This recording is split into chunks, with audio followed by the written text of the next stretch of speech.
On va plonger ensemble dans notre monde intérieur. C'est un univers fascinant, hein. Parfois c'est un peu le chaos, plein de tempêtes, mais c'est aussi là que se cache la clé d'une paix vraiment profonde. Allez, on part à la découverte de ce chemin, du conflit à l'harmonie. Ça vous parle, ça? Ce sentiment d'être tiraillé, d'avoir une partie de soi qui veut vraiment avancer et une autre qui appuie sur le frein sans arrêt. Une partie qui dit «Allez, on mange sainement» et l'autre qui sabote tout. On a l'impression d'être complètement incohérent, presque comme s'il y avait un petit saboteur à l'intérieur, non? Et si tout ça, ce n'était pas un bug, pas un défaut à corriger à tout prix, mais plutôt l'expression d'un système super intelligent qui, en fait, essaie juste de nous protéger. Là, ça change tout, non? C'est un changement de perspective radical. Notre monde intérieur, ce n'est plus un champ de bataille, c'est plutôt un écosystème qu'il faut apprendre à écouter, une sorte de famille à réunir. Alors justement, allons à la rencontre de cette famille intérieure. On va explorer ensemble ce modèle vraiment fascinant qu'on appelle les systèmes familiaux intérieurs, ou IFS, qui a été développé par le psychothérapeute Richard Schwartz. En gros, le modèle IFS nous dit de voir notre esprit non pas comme un gros bloc tout d'un seul tenant, mais plutôt comme une mosaïque. Une mosaïque faite de plein de parts différentes. Et chaque part, elle a son histoire, ses propres émotions, son rôle à jouer. Et puis, au centre de tout ça, il y a ce qu'on appelle le self. C'est notre essence, notre noyau, qui est naturellement calme, curieux et plein de bienveillance. Alors dans cette famille, on a principalement trois grands rôles. D'abord, il y a les managers. Eux, ce sont les super organisateurs, les planificateurs. Leur job, c'est de gérer le quotidien pour que tout se passe bien et surtout pour éviter que d'anciennes douleurs ne remontent à la surface. Ensuite, on a les pompiers. Eux, ils débarquent en mode urgence absolue. Dès qu'une émotion forte, une douleur menace de nous submerger, hop, ils interviennent. Leurs méthodes sont, disons, radicales. Ça peut être une crise de colère, une envie soudaine de dévaliser le frigo ou de passer des heures à scroller sur les réseaux. N'importe quoi pour éteindre l'incendie tout de suite.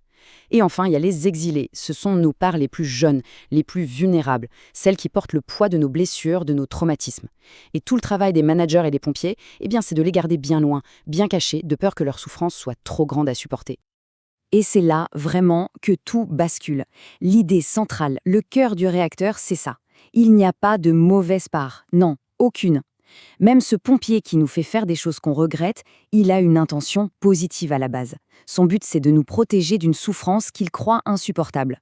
Ce ne sont donc pas des ennemis à combattre, ce sont des messagères bienveillantes qui essaient de nous dire quelque chose sur nos besoins les plus profonds. Et le simple fait de les accueillir, de leur dire « Ok, je t'entends », c'est déjà un pas énorme pour les apaiser.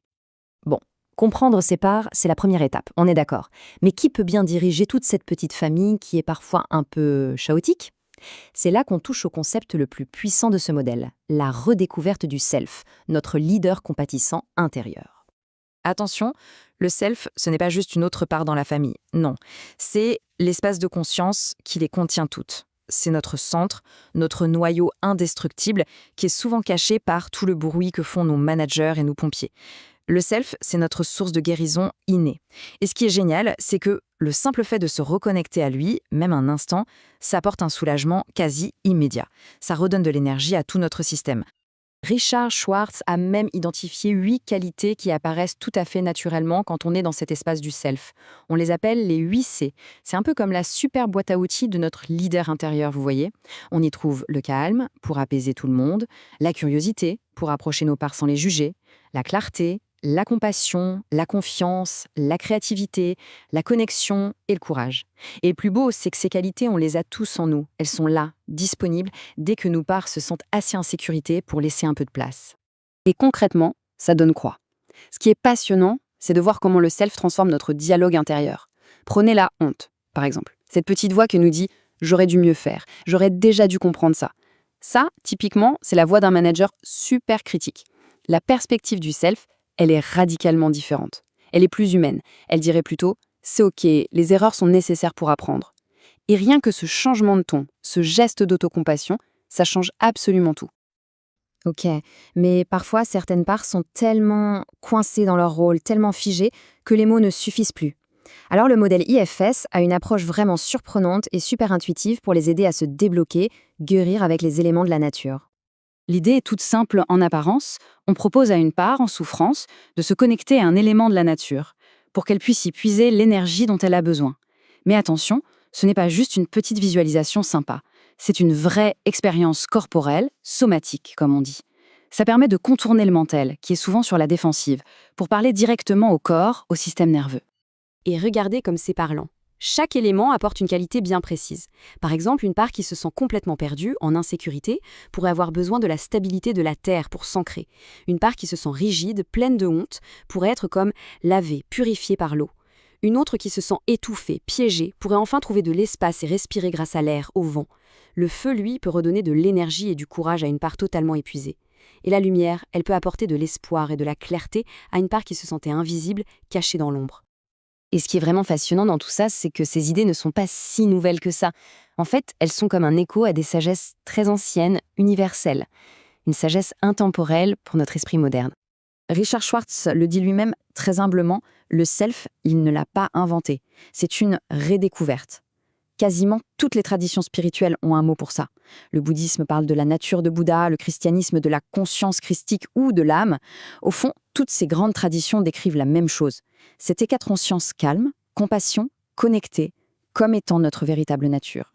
Et quand on regarde de plus près, cette convergence est juste bluffante.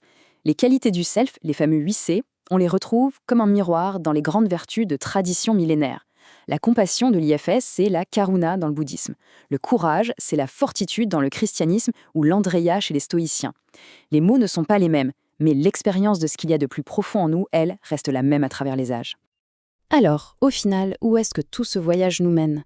Eh bien, l'objectif, c'est de passer d'une sorte de guerre civile intérieure où toutes nos parts se battent entre elles à une collaboration, une harmonie, une équipe qui travaille ensemble sous la direction bienveillante et sage du self. Cette citation de Carl Jung, elle résume ça à la perfection. Le vrai voyage, il ne se fait pas en regardant à l'extérieur, mais bien à l'intérieur.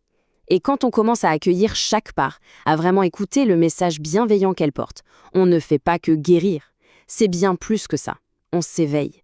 On s'éveille à qui on est vraiment. Et voilà la question que tout ça nous laisse au fond. Qu'est-ce qui se passerait si, au lieu de passer notre temps à combattre ces parts de nous qu'on n'aime pas, qu'on juge, on apprenait à les accueillir, à les approcher avec la curiosité et la compassion qu'on aurait pour un ami? Et si on devenait vraiment l'ami de chaque part de soi? La réponse à cette question, elle est en chacun de nous. Et elle pourrait bien tout changer.